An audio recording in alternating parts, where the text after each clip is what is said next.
Pemirsa, Badan Penanggulangan Bencana selaku pimpinan gugus tugas dalam penanggulangan pandemi COVID-19 akan memperbarui informasi terkait penanganan virus corona. Dan berikut pernyataan langsungnya dari kantor BNPB. Yang pada saat tindakan memungkinkan memicu keluarnya aerosol, maka diharuskan menggunakan masker N95, di mana untuk masker N95 terdiri dari 4 sampai 5 lapisan. Lapisan luarnya berupa polipropilen, kemudian ada lapisan elektrit, dan terhadap masker ini mempunyai kemampuan yang lebih kuat dibandingkan masker bedah, sehingga selain mampu menahan cairan darah dan droplet, juga mampu menahan aerosol.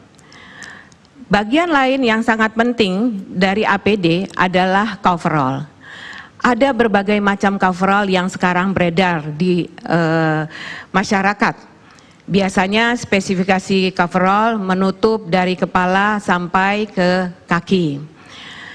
Penggunaan coverall ini sangat penting disesuaikan dengan tingkat resiko penularan. Jika tenaga kesehatan bekerja di area dengan tingkat infeksi yang sangat tinggi, maka diharuskan menggunakan coverall yang mampu menahan cairan, darah, droplet, dan aerosol. Material yang biasa digunakan untuk coverall untuk melindungi tenaga kesehatan di resiko sangat tinggi, biasanya dibuat dari non-woven atau serat sintetik dengan pori-pori yang sangat kecil, yaitu 0,2 sampai 0,54 mikron. Tentunya hal ini harus dibuktikan dengan hasil pengujian dari material yang digunakan di laboratorium yang terakreditasi. Sejak mewabahnya COVID-19, maka terjadi lonjakan peningkatan kebutuhan APD. Hal ini bukan saja di Indonesia, tetapi di seluruh negara yang terjangkit. Isu kelangkaan APD ini telah mendorong banyak industri dalam negeri yang tentunya berniat baik untuk turut berpartisipasi membuat coverall untuk memenuhi kebutuhan tenaga kesehatan. Bermacam-macam coverall kita lihat dibuat dan dijual dengan berbagai variasi bentuk dan harga. Untuk mengantisipasi semakin maraknya pembuatan coverall di masyarakat, tentunya kita harus melakukan memberi standar. Untuk itu Kementerian Kesehatan telah menerbitkan 2 pedoman sebagai acuan standar bagi penanganan dan manajemen COVID-19. Satu adalah standar APD dalam manajemen COVID-19, 2 adalah petunjuk teknis alat pelindung diri untuk menghadapi wabah COVID-19. Diharapkan standar dan pedoman ini bisa digunakan oleh tenaga kesehatan dalam memilih APD yang dibutuhkan, dan juga kami mengharapkan industri bisa menggunakan pedoman ini sebagai acuan untuk membuat APD. Kementerian Kesehatan saat ini telah menerbitkan izin edar kepada beberapa industri yang telah memenuhi persyaratan dan standar yang ditetapkan dan dibuktikan dengan uji laboratorium terhadap bahan material yang digunakan. Kementerian Kesehatan juga melakukan relaksasi, memberikan kemudahan perizinan alat kesehatan yang dibutuhkan dalam penanganan COVID-19, termasuk APD, untuk APD yang sudah memenuhi syarat untuk bisa mendapatkan izin edar.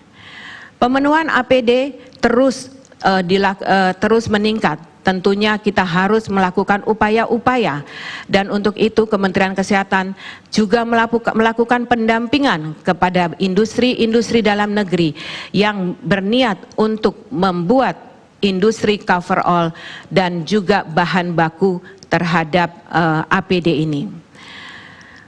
Untuk APD yang belum sesuai dengan standar dan standar bahan yang ada di dalam pedoman dari Kementerian Kesehatan, serta belum memenuhi standar uji yang telah ditetapkan oleh Kementerian Kesehatan, tetap dapat digunakan.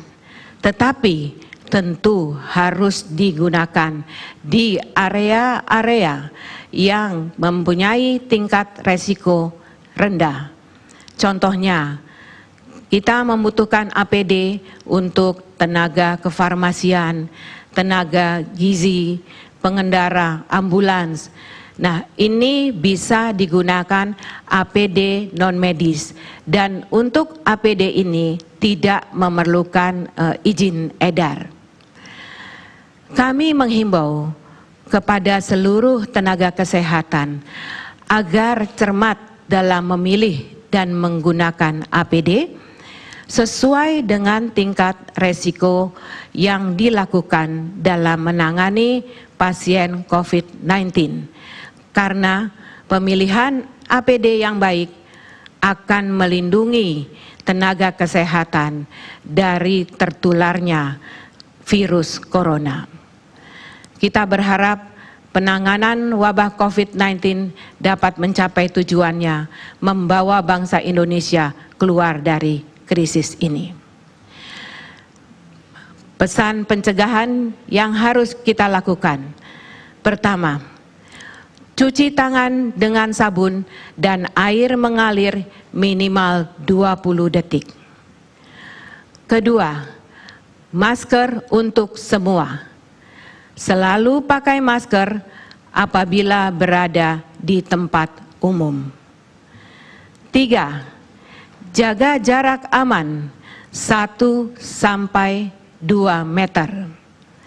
4. Di rumah saja, belajar dan bekerja di rumah. 5. Tidak mudik. Kali ini ibadah di rumah dan produktif di rumah. Lakukanlah semuanya dengan disiplin. Jadilah pahlawan, lindungi diri, lindungi orang lain. Mari menangkan perang melawan COVID-19. Indonesia bisa. Salam tangguh.